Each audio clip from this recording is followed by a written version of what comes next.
This video is brought to you by Surfshark VPN, who for years have delivered humanized privacy and security solutions to safeguard your data and privacy online. Virtually travel the world, browse privately by encrypting your internet activity, block ads and malware that get in your way, and much more thanks to their easy-to-use tools. Plus, get an extra 4 months when you sign up using offer code SKILLUP at checkout. More details after the video. When I reviewed Astrobot, which I also very strongly recommended, I said that playing it felt like playing with a toy, something tactile that gave you a real sense of feedback through the way the game world responded to you and the way the PS5 DualSense controller brought that feeling to life in your hands. It felt like reconnecting with a moment from childhood when we were handed a new toy and we could just go to town. Donkey Kong Bananza feels like another moment plucked from childhood, but a different one. It's a moment when you or your little brother has built a tower out of blocks or whatever, and it sits there all proud and complete, just begging for you to smash it. And then you do, and it feels so good. It's that moment when mum tells you it's time to collapse the cubby house you've built so she can tidy up the lounge room, and then your fists become wrecking balls, righteously raising that fragile fort in your mother's name. More recently, there are these things called smash cakes, where you just give a baby a cake and invite them to destroy it. That is more for the pleasure of parents than the babies though, I think, but you get my point. I didn't actually know this until a few weeks ago, but there are these things called destruction rooms now, where grown-ass adults can just go to smash shit for a while.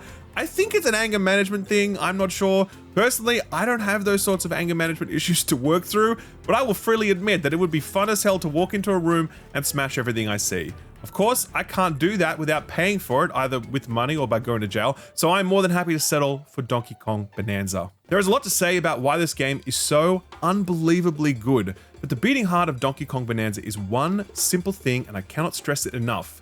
Smashing is fun. I know that sounds kind of low IQ, like, smash good, but in trying to understand why this game is so good, I really do feel like I went through the full IQ bell curve where I was trying to find some higher meaning, but ultimately, the end point was the starting point. Smashing is fun. As I said in my preview, there's never been smashing quite like this before. Other games offer their own version of destructibility, but few of them allow it at such a rapid pace, and few of them offer the same level of feedback while doing it. Minecraft is the closest approximation, but also the clearest contrast. Like, you can destroy anything in Minecraft, but your movement speed is quite limited, and you can't jump high or climb things. You also need tools to do a lot of that destruction, and when you do destroy things, they kind of just vanish in front of you without any feedback or fanfare. Smashing shit in Bananza is like playing Minecraft at 2x speed, no clip mode enabled, and anytime you destroy anything, it explodes in both sight and sound. The sound of rocks popping into tiny chunks of debris flying around you, or clinking gold being freed from its rocky slumber, or sloppy mud being churned like cake mix. There are so many different textures in this game, and most of them can be destroyed, and every one of them has their own unique destruction feedback profile that combines visual, sound, and rumble, such that after a while, you can tell what you're destroying without even having to look at the screen. This level of detail in the destruction feedback has to be proof that Nintendo knew how good it felt to smash stuff, and in classic Nintendo fashion, once they had that hook, they were going to quadruple down on it until nothing was left on the table. Even now, as I describe it to you, I just want to boot up the game again, not to collect the remaining bananas, though that would be fun, don't get me wrong. I just want to feel the feeling of smashing, and I want to smash different things because they all feel good to smash. Put another way, I think the smashing in Bananza is basically analogous to the jumping mechanics in Mario 64, or the skate mechanics in Tony Hawk, or what it feels like to fire a gun in the original Halo. They are the central load-bearing pillars on which these entire games rest. They are simple in premise but extraordinarily sophisticated in their fine-tuning. You can do incredible things with them that open up so many design possibilities, but their greatest triumph is the fact that the feel of them supersedes everything else. Like, when you think about Mario 64, you just want to pick up a controller so you can feel a triple jump. When you think about playing Tony Hawk, you're not thinking about collecting all the secret tapes again, you just want to feel how it feels to grind a rail. Same thing goes for firing an assault rifle in Halo. Donkey Kong Bananza has that thing in its destruction, and it has it down so cold that I expect I'll be coming back to this game for years to come, just to feel again what it is like to crush rock under DK's mighty fists.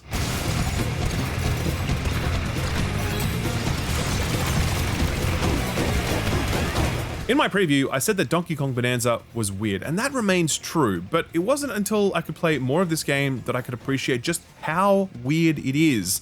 See, initially I meant weird in the like, oh look, Nintendo are making this game starring a gorilla with a young girl perched on his shoulder who sings to unlock stuff and grants you power-ups, and where you can destroy basically everything, including the NPCs. When I use the word weird, I was more talking about novelty rather than actual weirdness. And novelty was top of mind back then, since the Switch 2 launch and Mario Kart World both felt decidedly unnovel, far more iterative than we were used to from Nintendo. Having now finished Donkey Kong Bonanza, I can confidently say that this is a fucking weird video game, man. Like, in the actual way that we might define the term weird, it seems almost like a fever dream at different points. Like, if you zoom out and think about it, here's the pitch. There's a gorilla and he's hanging out in a mining colony thing, when suddenly that colony is like dropped down through different layers of the planet, and so he now needs to go and help his ape buddies out by, I don't know, getting that mining colony back to where it was. He finds a small alien rock that can sing for some reason, and it turns out that that rock is actually a small human child named Pauline, who eventually grows up to become Mario's first girlfriend. And she has the power to not only unseal void barriers, but can also unlock DK's bonanzas, where he transforms into various creatures with superpowers. Together, they journey to the center of the Earth so they can be granted their greatest wish, which for Pauline is to return to the surface, but for DK, it's just more bananas, since I guess the 777 he can collect throughout the rest of the game, they're not enough for him. So just that setup alone is weird, because it feels like a bunch of stuff just got smooshed together, and the rest of the package feels like that too. Level design, music, NPCs, puzzle challenges, visual motifs, it all feels sort of thrown together, almost like when a toddler mixes different colored Play-Doh together, which more often than not just becomes this kind of brown smush, but sometimes it becomes this really unique and interesting blend that just works. And Bonanza just works despite how unconventional most of its choices are. Music is a really good example of this. Have a listen to this track, which is from the game's first major level.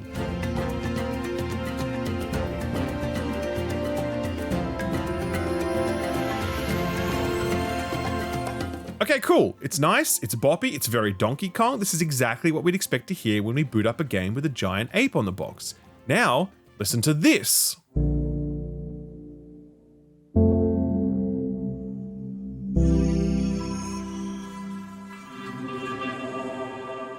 So I ask you, does this track fit Donkey Kong? No, absolutely not. But does this track fit Donkey Kong Bonanza? Absolutely, for reasons that really only become clear as you play more of this game and see how willing and able it is to harmonize discordant elements. Level design is another example. I'll be honest, I didn't know how I felt about this game's choices of biomes and approach to level design until I got to the back third of the game. Up until then, I was kind of hung up on how incongruent and hodgepodge a lot of it felt. Your traditional platformer goes to great lengths to arrive at a setting that lets you build out from a center. So the ice level having snowmen and penguins makes sense, and the forest level being all about climbing tall trees and transforming into a seedling makes sense.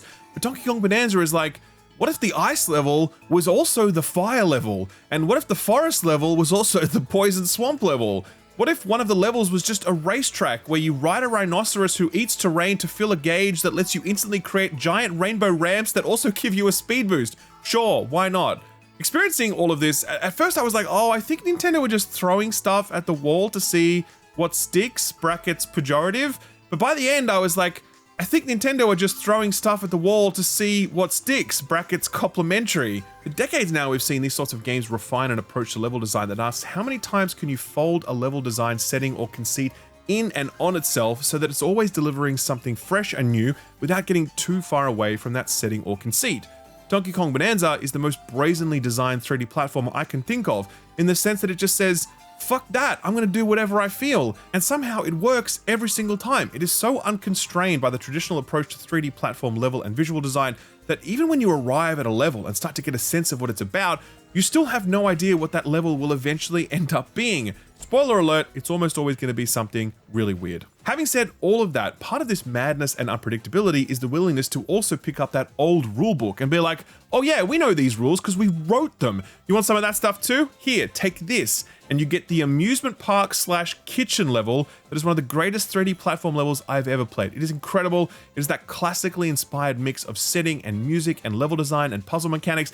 All of it classic Nintendo in the most complimentary sense of that term. It's a manifestation of 3 decades of experience in making the best games in this genre, a genre that they invented. And this level arriving toward the back end of the game comes at such a perfect moment because it's a reminder that all of the weirdness in Donkey Kong Bonanza is a choice that Nintendo has made. They didn't end up there accidentally. If they wanted to do traditional biomes with traditional mechanics, if they wanted to make Mario Odyssey 2 The Wrath of Kong, they could have done that easily, and this level proves it, but they didn't. They chose to do something way more ambitious and frankly, way more interesting. Somewhat connected to that point is a note about pacing. When I played a preview of this game, I thought to myself, okay, this is a lot of smashing, and the smashing is very loud and relentless, where platformers are typically more about tension and release, quietly running and jumping around a space while you try to hunt for the next puzzle to solve. There's nothing quiet about Bananza though, and I wondered, was all this noise going to be a little too much? The answer to that question came in the form of this level. First of all, listen to its OST track.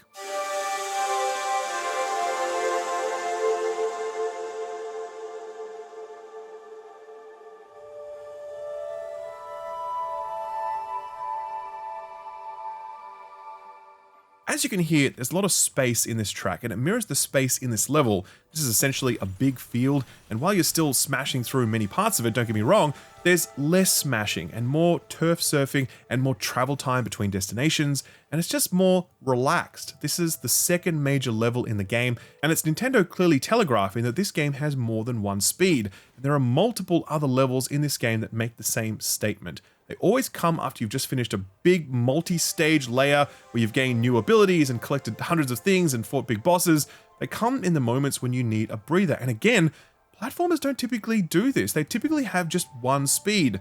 But Bananza being a strictly linear adventure without the ability to choose which world you visit next, Nintendo sort of takes you by the hand and says, hey buddy, good job on that last level. That was a bit nuts, wasn't it? Here, take a break.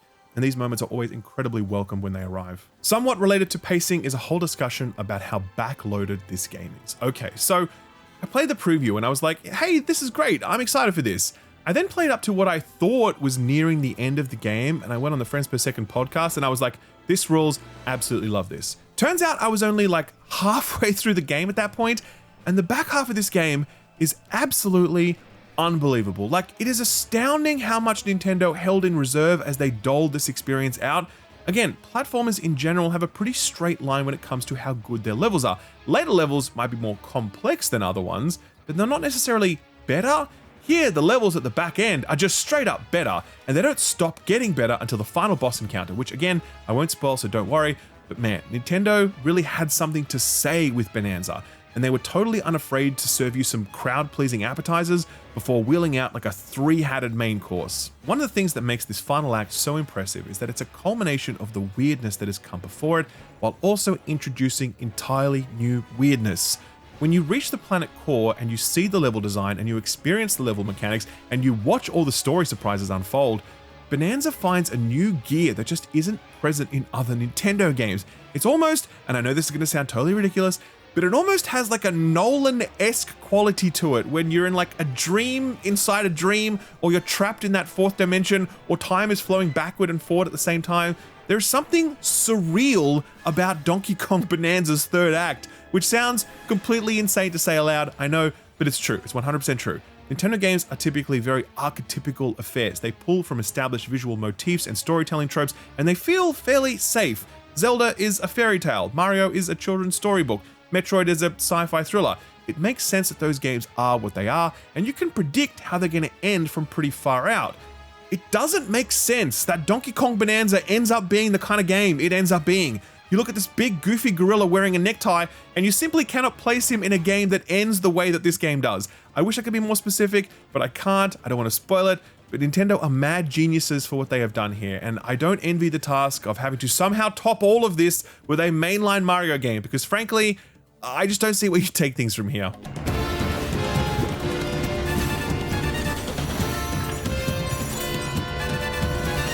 Donkey Kong Bananza is a reminder that perfect games do not have to be perfect. Chief among its issues is performance, where the frame rate will regularly drop down significantly when there's enough destruction happening on screen, and it will chug down to single digits whenever you open the map. This is a topic I've spoken about a lot over the years, the question of, to what standard should we hold a Nintendo game's performance, given that they're running on a handheld?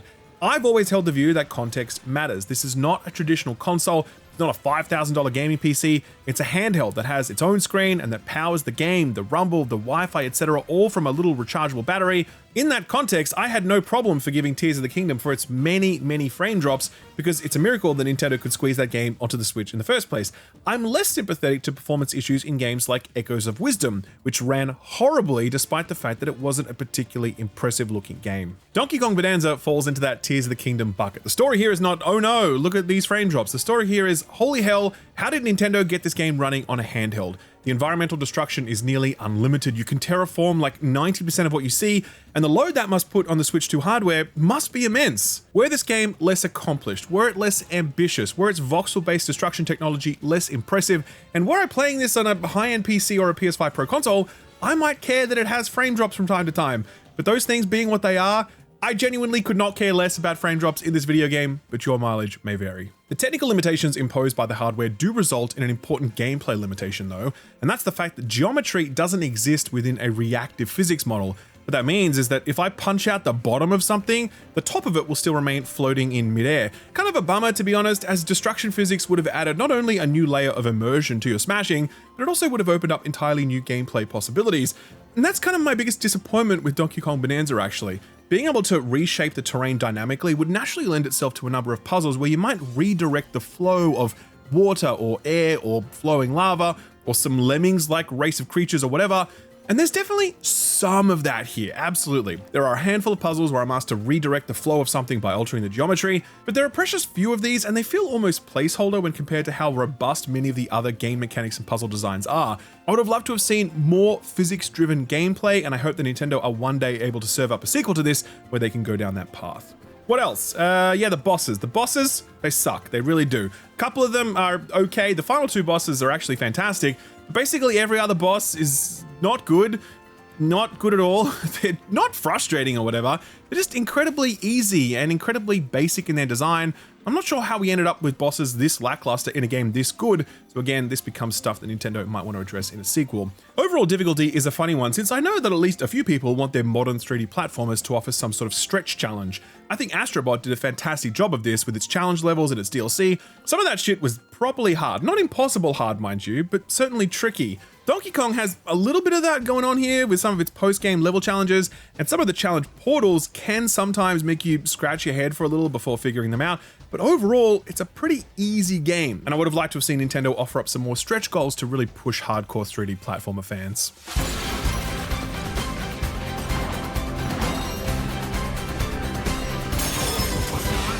I think back to just a few weeks ago, a few days after the Switch 2 had launched, and we'd all had our fill of Mario Kart World, and we looked around and said, huh, this is a little boring, isn't it? Despite the fact that the Switch 2 was the fastest selling console in the history of video games, and that millions of people suddenly had it in their hands, it felt like no one was really talking about it because there wasn't much to say. In fact, we spent a lot of time talking about the fact that there wasn't much to talk about, because the one thing that everyone could agree on was that despite the fact that Mario Kart World was a good game and would no doubt go on to sell, 60 million copies, it's no Breath of the Wild. It's not a statement piece that sets the tone for what you can expect from this next generation of Nintendo hardware.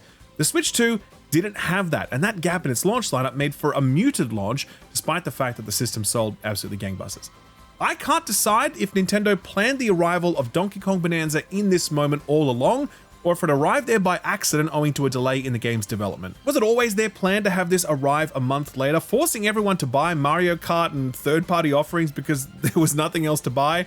Because yeah, if you had launched this on day one, everyone just would have bought this and they'd be so satisfied with it that they probably wouldn't have thought about buying anything else. So yeah, I don't know what their plan was, but the reality is, had this launched on day one, we would have been talking about the Switch 2 launch in a completely different way, because this is that marquee, tentpole, flagship, genre-expanding Nintendo haymaker that you expect them to ship alongside a new console. Mario Kart World is going to sell more than this, absolutely, but Donkey Kong Bananza is like Nintendo doing that thing that Neo does at the end of The Matrix, where he flexes and the walls bend around him. That is how much of a flex Donkey Kong Bananza is. It is so joyful, so creative, so innovative, so technically ambitious with its voxel technology, and so effortless with how it's able to still capture the essence of the 3D platformer without being restrained by any of its existing rule sets. Above all else though, Donkey Kong Bananza is weird in a way that is both brilliant and indescribable. To borrow yet another Matrix reference, no one can be told how weird Donkey Kong Bananza is. You have to see it for yourself, and you absolutely should. I very strongly recommend this to you. For years now, I've been using this video sponsor, Surfshark VPN, and honestly, it comes in clutch pretty often. I mean, we all know about content geo-blocking, where certain TV shows, films, and games are inaccessible to you based on where you are. Surfshark lets you sidestep many of those restrictions with a click of a button, virtually teleporting you all over the world so you can watch or play whatever you please.